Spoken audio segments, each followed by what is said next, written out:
ज्ञान the treasure में आपका स्वागत है। और हम आपको बताएंगे कामदेव के बारे में। हम कामदेव का मंत्र भी आपको बताएंगे कि उस मंत्र से आप कैसे किसी को वशीभूत कर सकते हैं, कैसे किसी को आकर्षित कर सकते हैं, चाहे वो लड़का हो या लड़की। अभी कामदेव ने किसके किस पे इफेक्ट क्या क्या डाला है वो हम आपको बताने वाले हैं। सबसे पहले हम कामदेव और शिव के बारे में बताएंगे। जब भगवान शिव की पत्नी सती अपने पिता दक्ष द्वारा आयोजित यज्ञ में बिना निमंत्रण के पहुंच गई थी, तब वहां उनके पिता ने उनका और उनके पति भोलेनाथ का बहुत अपमान किया था। अपने पति के अपमान से आहत और पिता के व्यवहार से क्रोधित होकर सती ने उसी यज्ञ की अग्नि में आत्मदाह कर लिया था। सती की मृत्यु के पश्चात भगवान शिव संसार के सभी बंधनों को तोड़कर मोह माया को छोड़कर तप में लीन हो गए थे। ऐसे में कामदेव ने उन पर अपना वाण चढ़ाकर शिव के भीतर देवी पार्वती के लिए आकर्षण विकसित किया था। फिर श्री कृष्ण और कामदेव के बारे में बताता हूँ। श्री कृष्ण पूरी तरह से वासना से रहित थे। उन्हें भी कामदेव ने अपने नियंत्रण में लाने का प्रयास किया था। कामदेव ने भगवान कृष्ण से शर्त लगाई कि वह उन्हें भी स्वर्ग की अप्सराओं से भी सुंदर गोपियों के प्रति आसक्त कर देंगे। कृष्ण ने कामदेव की सभी शर्त स्वीकार की और गोपियां संग रास भी रचाया, लेकिन फिर भी उनके मन के भीतर एक भी क्षण के लिए वासना ने घर नहीं किया था। पौराणिक काल से जुड़ी बहुत सी कहानियों में हम कामदेव का जिक्र और उनका उल्लेख सुनते हैं। जितनी भी कहानियों में हमने कामदेव के बारे में सुना या पढ़ा है, उन्हें जानकर एक बात तो समझ में आती है कि कामदेव का संबंध प्रेम और कामेच्छा से है। लेकिन कामदेव हैं कौन और इनकी भूमिका क्या है, इस बारे में बहुत कम लोग जानते हैं। जिस तरह पश्चिम देश में क्यूपिड और यूनानी देश में इरोस को प्रेम का प्रतीक माना जाता है, उसी तरह हमारे सनातन धर्म या हिंदू धर्म में कामदेव को प्रेम और आकर्षण का देवता कहा जाता है। अथर्ववेद में उनका नाम है। काम का अर्थ होता है कामेच्छा या फिर आकर्षण, और देव का अर्थ है उस शख्सियत से जिसका संबंध स्वर्लोक से है। अथर्ववेद में भी काम का जिक्र हुआ है, लेकिन मात्र इच्छा के रूप में, ना कि कामेक्षा के रूप में। पौराणिक कथाओं के अनुसार कामदेव भगवान विष्णु और देवी लक्ष्मी के पुत्र माने जाते हैं। उनका विवाह रति, जिन्हें प्रेम और आकर्षण की देवी कहा जाता है, उनसे हुआ। अभी कामदेव को अर्धदेव या गंधर्व भी कहा जाता है, जो स्वर्ग के वासियों में कामेच्छा उत्पन्न करने के लिए उत्तरदायी है। कुछ कथाओं में यह भी उल्लेखित है कि कामदेव स्वयं ब्रह्मा जी के पुत्र हैं और उनका संबंध भगवान शिव से भी है। इनके स्वरूप की बात होती है तो कामदेव को सुनहरे पंखों से लैस एक सुंदर नवयुवक की तरह से प्रदर्शित किया गया है, जिनके हाथ में धनुष और वाण है। उनका धनुष मिठास से भरे गन्ने का बना होता है और उस पर शहद की मक्खियां बनी होती है। खूबसूरत तोती की सवारी करते हुए कामदेव के धनुष और वाण अशोक के पेड़ के महकते फूलों के अलावा सफेद, नीले कमल, चमेली और आम के पेड़ पर लगने वाले फूलों से बने होते हैं। कामदेव के वाण ही नहीं, उनका क्लिम मंत्र भी विपरीत लिंग के व्यक्ति को आकर्षित करता है। अगर आप किसी अन्य व्यक्ति को अपने प्रति आकर्षित करना चाहते हैं, तो इसमें कामदेव मंत्र आपकी बहुत सहायता करेगा और इस मंत्र को बहुत शक्तिशाली माना जाता है।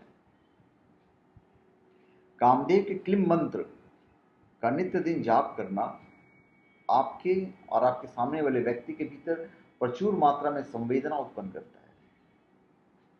इसे ना सिर्फ आपके साथी आपके प्रति शारीरिक रूप से आकर्षित होंगे, बल्कि आपकी प्रशंसा करने के साथ साथ वह आपको अपनी प्राथमिकता भी बना लेगा। इस मंत्र को भोर और रात्रि में 108 दफा पढ़ना चाहिए। मात्र 21 दिन के भीतर ही व्यक्ति कामदेव मंत्र को सिद्ध कर सकता है, लेकिन इसके लिए अपने ध्यान और श्रद्धा में कोई कमी नहीं आनी चाहिए। यह मंत्र सिर्फ दूसरे व्यक्ति को अपने प्रति आकर्षित करने के लिए ही नहीं है, बल्कि उनके आकर्षण को बरकरार रखने के लिए भी उपयोगी होता है। लेकिन इस मंत्र के साथ कई शर्तें भी जुड़ी हुई हैं, जिन्हें पूर्ण करना आवश्यक है। उसमें सबसे पहली शर्त यह है कि मंत्र जाप करने वाले व्यक्ति को केवल शाकाहारी भोजन ही करना है। इसके अलावा मंत्र जाप करने से पहले स्नान करना भी अत्यंत आवश्यक है। श्रद्धा और समर्पण की भावना इस मंत्र की सफलता के लिए बूस्टर साबित होता है। कहा जाता है कि प्राचीन काल में वेश्याएं और नर्तकियां भी इस मंत्र का जाप करती थी, क्योंकि वे अपने प्रशंसकों के आकर्षण को खोना नहीं चाहती थी। ऐसा माना जाता है कि इस मंत्र के लगातार जाप करने की वजह से उनका आकर्षण, सौंदर्य और कांति बरकरार रहती है। कामदेव मंत्र प्रेम भावना जगाने और प्रेमी को आकर्षित करने के लिए उपयोगी है। लेकिन अगर आप अपने जीवन में सच्चा प्रेम पाना चाहते हैं तो इस मामले में भी यह मंत्र आपके लिए उपयोगी सिद्ध हो सकता है। विपरीत लिंग के प्रति आकर्षण उत्पन्न होना स्वाभाविक है। प्रकृति ने स्त्री पुरुष को एक दूसरे का पूरक बनाया है, जिसके चलते उनके बीच हर तरीके का आकर्षण विकसित होता है, और यही आकर्षण एक सफल विवाहित जीवन की नींव साबित होती है। लेकिन समस्या तब पैदा होती है जब विवाहित दंपति में से कोई एक तो अपने संबंध के प्रति पूरी तरह से समर्पित हो, अपने साथी के प्रति आकर्षण भी रखता हो, लेकिन उसका साथी भटकाव की स्थिति में पहुंच जाए। अगर विवाह को बस एक सामाजिक रिश्ता मानकर चला जाए तो ये पूरी तरह निरस हो जाएगा। इसलिए बहुत जरूरी है कि उन दोनों के बीच प्रेम और आकर्षण अवश्य मौजूद हो। आज हम आपको एक ऐसी शास्त्रीय उपाय बताने जा रहे हैं जिसकी सहायता से आप अपने पति या पत्नी को अपने प्रति आकर्षित कर सकते हैं, और वो है गुंजा। गुंजा यह एक प्रकार की लता का बीज है जिसका प्रयोग तांत्रिक क्रियाओं में किया जाता है। यह लाल और काले रंग का मिलता है। इसके बीज के अलावा गुंजा की जड़ भी बहुत उपयोगी होती है। काले रंग की गुंजा बहुत खास मानी गई है। जिस भी व्यक्ति के पास ये गुंजा होती है, अगर उस पर कोई मुसीबत आने वाली होती है तो इसका रंग स्वतः ही बदलने लगता है। अगर आप अपने पति को आकर्षित करना चाहती हैं तो पति का नाम अन्यथा पत्नी का नाम स्मरण करते हुए मिट्टी के एक दीपक में शहद डालकर उसमें गुंजा के 5 दाने डालकर रख दीजिए। ये एक ऐसा प्रयोग है जिसे करने से शत्रु भी वश में हो जाता है। इसे दीपावली, ग्रहण काल, होली, पूर्णिमा, अमावस्या पर करना सबसे ज्यादा लाभकारी होता है। आप जिस भी व्यक्ति को वशीभूत करना चाहते हैं उसके कपड़ों में गुंजा के दाने अभिमंत्रित करके रखते हैं। जब तक वे दाने उस व्यक्ति के कपड़ों से बंधे रहेंगे वो वशीकरण के प्रभाव में रहेगा। ऐसा व्यक्ति जो बहुत ही जल्दी से जल्दी नजर की चपेट में आ जाता है उसे गुंजा का ब्रेसलेट धारण करना चाहिए। अगर आप किसी मीटिंग के लिए या फिर भाषण देने जा रहे हैं तो आपको गुंजा की माला धारण करना चाहिए। यह दूसरों पर अच्छा प्रभाव डालता है। इसके अलावा गुंजा की माला धारण करने से आप सामूहिक वशीकरण भी कर सकते हैं।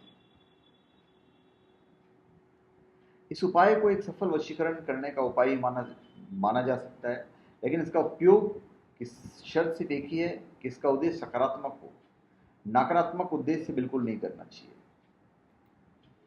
तो धन्यवाद। आप हमारे चैनल पे सब्सक्राइब करें और अपने कमेंट दीजिए, और मैं चाहूँगा कि अगर आपको हमारा वीडियो अच्छा लगे तो आप उसे लाइक कर दिया कीजिएगा, और अगर अच्छा नहीं लगे तो डिसलाइक करने का आपको पूरा अधिकार है।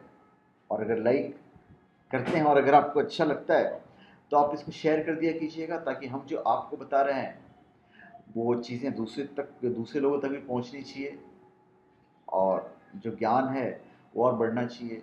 और आपको अगर कभी किसी चीज़ की ज़रूरत हो या किसी जानकारी की ज़रूरत हो तो हमारे वीडियो के नीचे जो कमेंट बॉक्स होता है आप वहाँ पे कमेंट कर सकते हैं।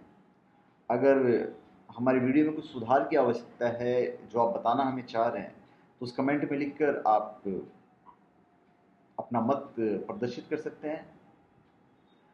मेरी कोशिश हमेशा ये रहती है कि हम सारे कमेंट्स को पढ़ें और उसका जवाब दें, पर वक्त की कमी के कारण हम सारे मैसेजेस नहीं पढ़ पाते हैं। फिर भी यथासंभव हम कोशिश करते हैं कि सबके हम मैसेजेस के जवाब दें और कमेंट के जवाब दें। तो धन्यवाद। आप हमारे चैनल पे सब्सक्राइब करें और अपने कमेंट दीजिए। धन्यवाद।